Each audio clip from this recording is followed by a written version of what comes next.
Rebecca and Zied may have just exposed the real reason their marriage is in danger, and I don't think the biggest problem is actually that one explosive phrase about wanting a real wife. Because yes, that phrase was bad. It was loaded. It was almost guaranteed to make Rebecca angry. But when you listen to what Rebecca thinks Zied is saying, and then listen to what Zied eventually says he actually means, it almost feels like these two are participating in completely different arguments. Rebecca hears judgment.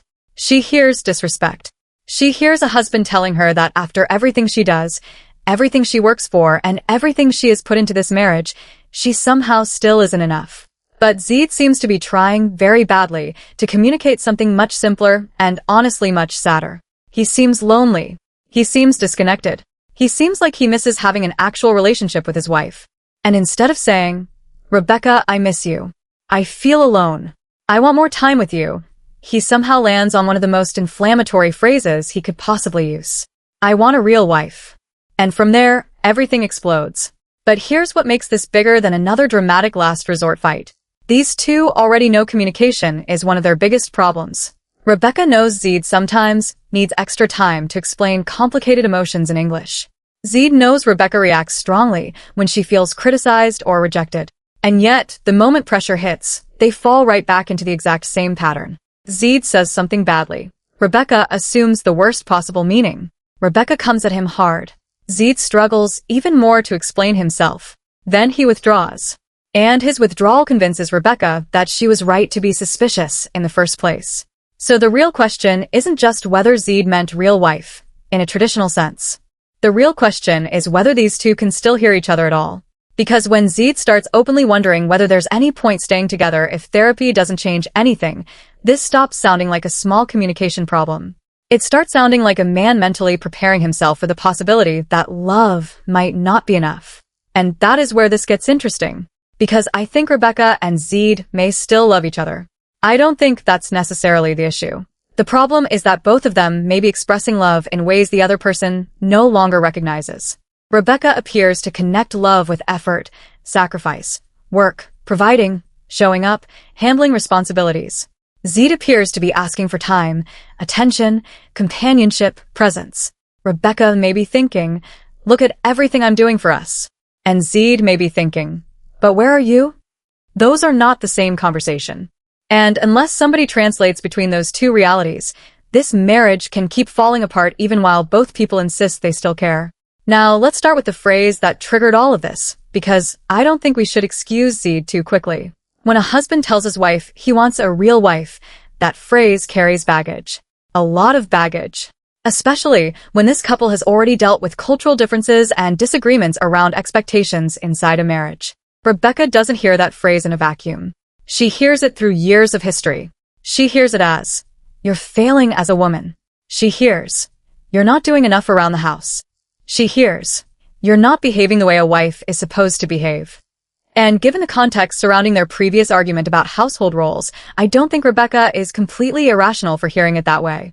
This is where I think some commentary becomes too simplistic. It's easy to say, Rebecca should just calm down and let Zied explain. And yes, I do think Rebecca needs to let him explain. We're going to get into that. But we also can't pretend Zied chose neutral language.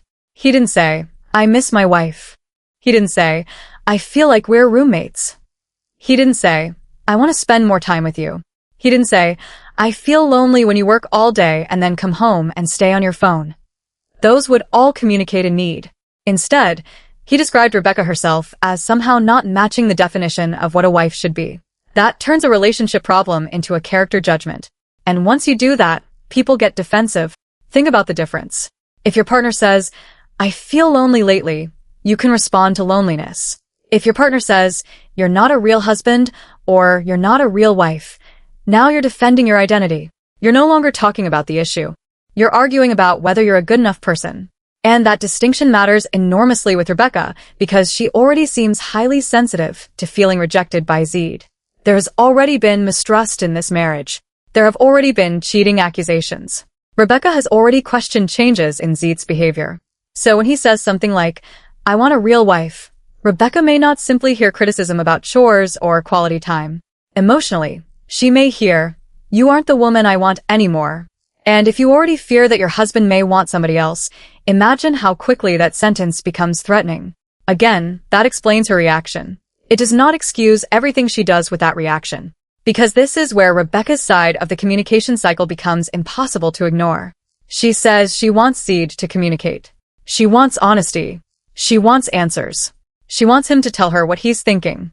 But the second he says something she doesn't like, she can become so emotionally activated that the conversation stops being about understanding him and becomes about forcing him to defend himself. And those are not the same thing. There's a difference between saying, "Explain what you meant," and creating a situation where somebody feels like there is only one acceptable answer. Rebecca often seems to want clarification immediately. Right now. In the heat of the moment. At full emotional intensity. And that might work with someone who is extremely articulate under pressure. Zied does not appear to be that person. English isn't his first language. We're also talking about complicated emotional language. Words like intimacy, disconnection, resentment, companionship, neglect, appreciation, emotional availability. Those are difficult concepts to explain even when English is your first language. So picture trying to translate your emotional world into another language while your spouse is angry, interrupting you, demanding answers, and interpreting every awkward phrase in the harshest possible way. Of course, the explanation gets worse. And then Rebecca sees the explanation getting worse and thinks, "See? He doesn't even know what he's trying to say." That's the cycle. Zied says something provocative. Rebecca immediately interprets it as rejection. She demands an explanation. Zied becomes overwhelmed or defensive. His explanation becomes more confusing. Rebecca gets even angrier because now she believes he's changing the story. Zied shuts down. Rebecca experiences that shutdown as more evidence that he's hiding something or doesn't care. And then the next fight starts with even less trust than the previous one. That is not just bad communication. That is a self-reinforcing system. Every argument creates the conditions for the next argument to become worse. And this is why simply telling these two to communicate better is probably not enough. Because communication is not just about talking more. Sometimes people are talking constantly and still communicating horribly. Rebecca and Zied don't necessarily need more words. They need different rules for how those words are exchanged. And right now, their rules appear to be terrible. One person speaks badly. The other reacts quickly. Then both defend themselves instead of addressing the original vulnerability.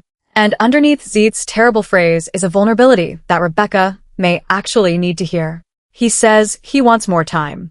He talks about Rebecca working extremely long shifts. He says she's busy. He talks about her being on the phone. They apparently aren't eating together consistently. They aren't even sleeping in the same bed. That isn't a small detail. When a married couple is eating separately, sleeping separately, operating on different schedules, and struggling to find meaningful time together, at some point you have to ask what part of the relationship is still functioning as a relationship rather than as two people sharing a life administratively. And that's where I sympathize with Zied. Wanting your wife to spend time with you does not automatically mean you want a submissive traditional wife. Wanting dinner together sometimes does not automatically mean you're demanding that she cook every meal. Wanting to sleep beside your spouse doesn't automatically make you controlling. He may genuinely be asking for companionship. But if that is what he wants, then Zied has to learn how to communicate companionship without turning it into criticism. Because if you're lonely, say you're lonely. If you miss your wife, say you miss your wife. If you feel like the marriage has turned into a roommate situation, say that. Don't make your spouse decode an emotionally loaded phrase and then blame her entirely when she decodes it badly. And I think this is one of the places where both sides are simultaneously understandable and simultaneously making the problem worse. Rebecca's reaction can be too aggressive. Zied's delivery can be too vague and too provocative. Both of those things can be true. Reality TV discussions sometimes become this competition to determine one villain and one victim. But real relationships are often much messier. Sometimes one person lights the match and the other person pours gasoline on it. Then everybody spends the next 20 minutes arguing about who technically started the fire. Meanwhile, the house is burning.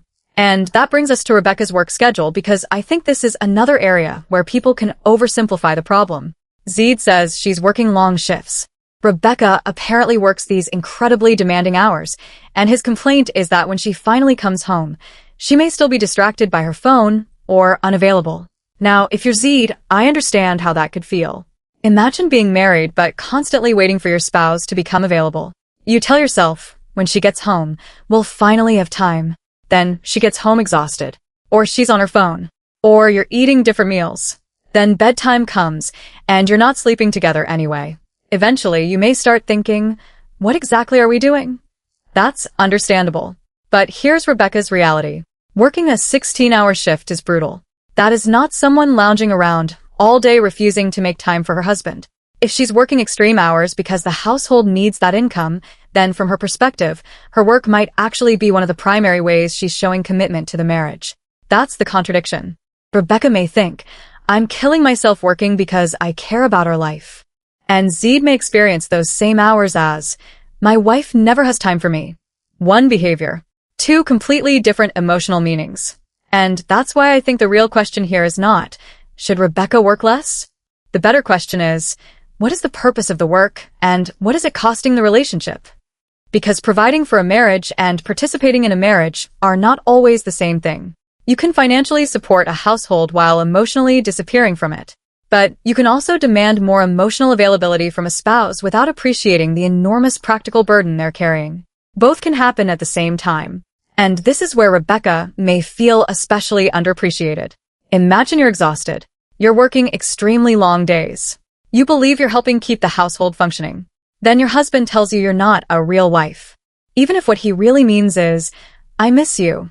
The language makes your sacrifice feel invisible. You would probably think, are you serious? Look at what I'm doing. Meanwhile, Zied may think, I never asked for a relationship where all we do is survive financially. Neither feeling is ridiculous. They're just incompatible unless they actually talk about the real issue. What does Rebecca believe she is working toward? What does Zied need in order to feel married? What contribution does each person expect from the other?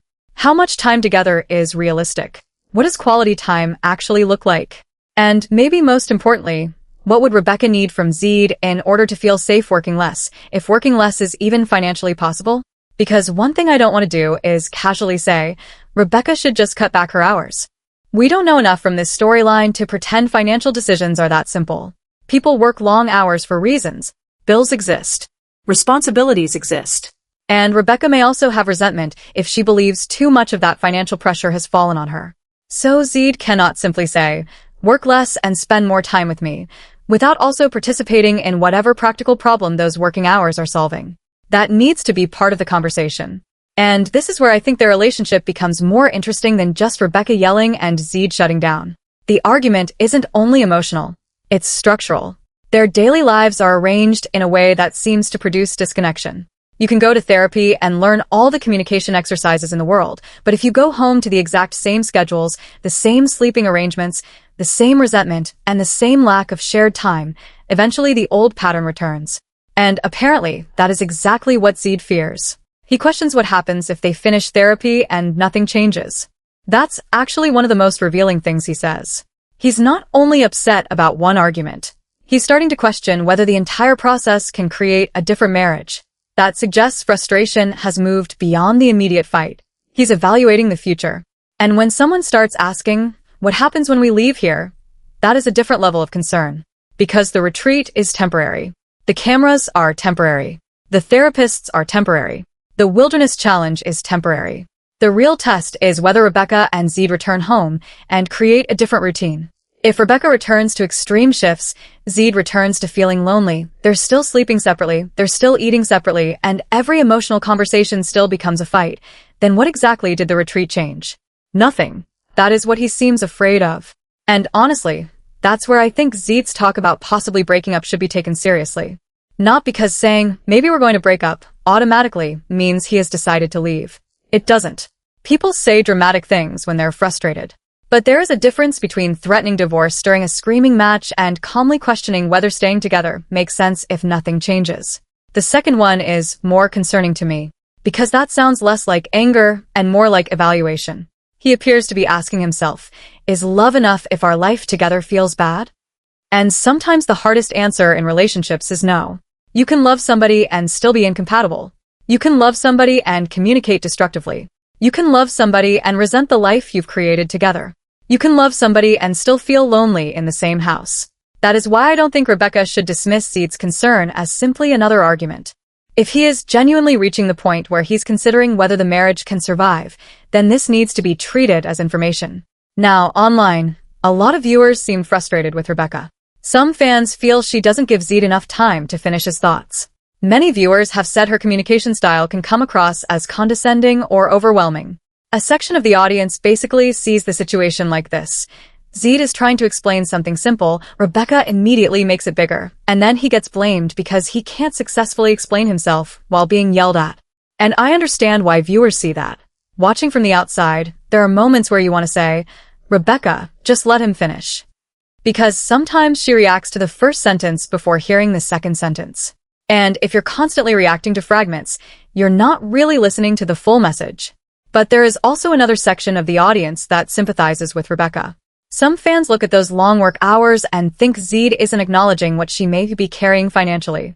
Some viewers see the phrase real wife and immediately recognize why she would interpret that through traditional gender expectations.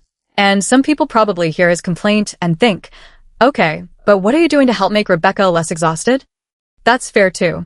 This is exactly why I think the balanced interpretation is more interesting than picking a team. Zied looks lonely. Rebecca looks exhausted. And instead of expressing those vulnerable feelings directly, they transform them into behaviors that hurt each other. Zied turns loneliness into criticism. Rebecca turns exhaustion and fear into anger. Then both react to the other person's defense mechanism instead of the underlying feeling. That's the tragedy. Imagine if Zied had sat down and said, Rebecca, I know you're working hard. I appreciate that. But I'm lonely. I miss eating with you. I miss sleeping next to you. I don't want us to live like roommates. Would Rebecca still get defensive? Maybe. But at least the conversation starts with vulnerability. Now imagine Rebecca responded, I'm exhausted and I feel like I'm carrying too much. When you tell me I'm not a real wife, it makes everything I do feel worthless. If you want more time with me, I need us to figure out how we share the burden. Now they're finally discussing the marriage. Instead, they keep discussing the injury. And this leads into what I think is the deepest issue between them. Translation. There are actually two translation problems happening in this relationship. The first one is obvious. Literal translation. English is not Zied's first language. That matters. Not because every bad phrase should be excused by a language barrier. It shouldn't. But because complex emotional communication is difficult enough even in your native language. You know how sometimes you know exactly what you feel, but you can't find the words? Now imagine doing that in a second language while somebody is angry with you. So yes, Zied may simplify complicated feelings into phrases that don't carry the meaning he intends. But the second translation problem is even bigger. Emotional translation. Rebecca doesn't simply hear Zied's words. She hears his words through everything that has happened before. Through mistrust, through fear, through resentment, through cultural disagreements, through whatever unresolved accusations exist between them. And Zied doesn't simply hear Rebecca's anger. He may translate that anger into, she doesn't respect me. She never listens. She doesn't care what I need. So they're not only translating languages, they are translating each other through accumulated pain. That is extremely difficult to fix. Because once people become convinced they know what their partner really means, listening almost stops. Why listen carefully when you believe you already know the hidden message? Rebecca hears real wife and thinks she knows exactly what Zied is saying. Zied hears Rebecca yelling and may think he already knows exactly how she feels about him. Then curiosity disappears. And curiosity is essential in relationships. You need to occasionally ask, could I be wrong about what my partner means? Right now, Rebecca and Zied appear to have very little room for that question.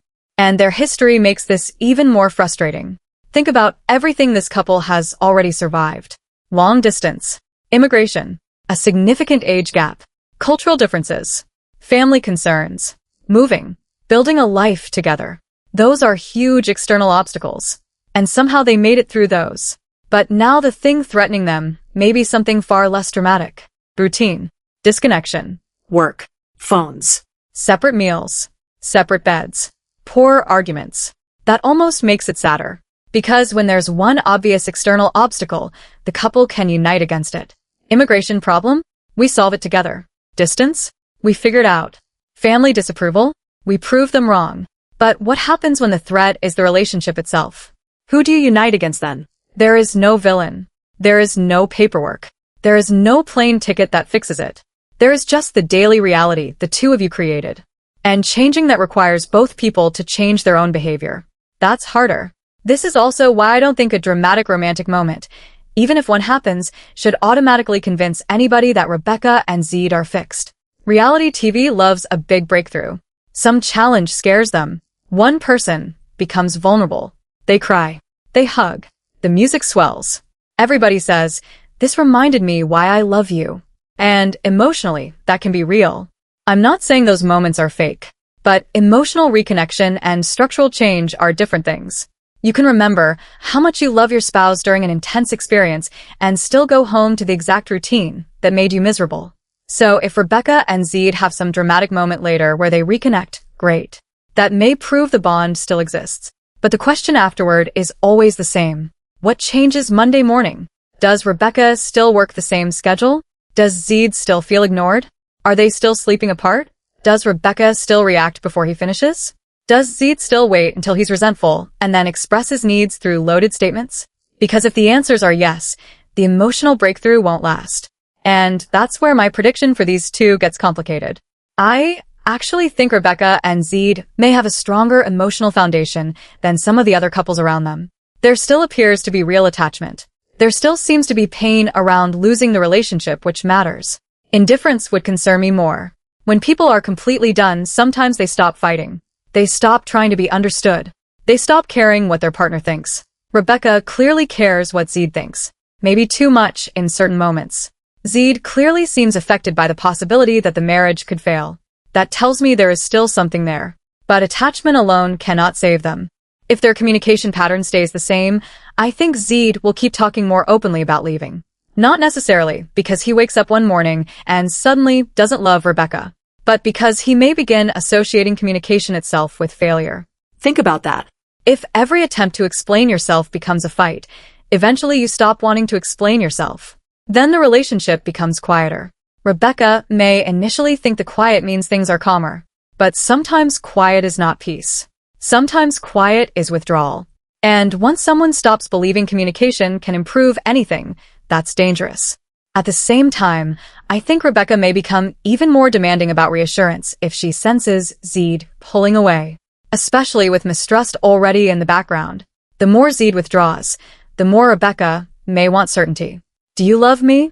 Are you leaving? Are you talking to someone else? What do you mean? Why aren't you answering me? And the more urgently she demands reassurance, the more trapped Zied may feel. Then he withdraws further. And suddenly they're trapped in another cycle. One partner pursues. The other retreats. The retreat makes the pursuit more intense. The pursuit makes the retreat more intense. That's why any solution for them has to be specific. Not, "We need better communication." That sentence means nothing if you don't define what better communication actually looks like. Maybe Rebecca needs to agree that when Zied is struggling to explain something, she gives him a few minutes without interrupting. Maybe Zied needs to stop using absolute statements about what a real wife should be and instead describe his own feelings.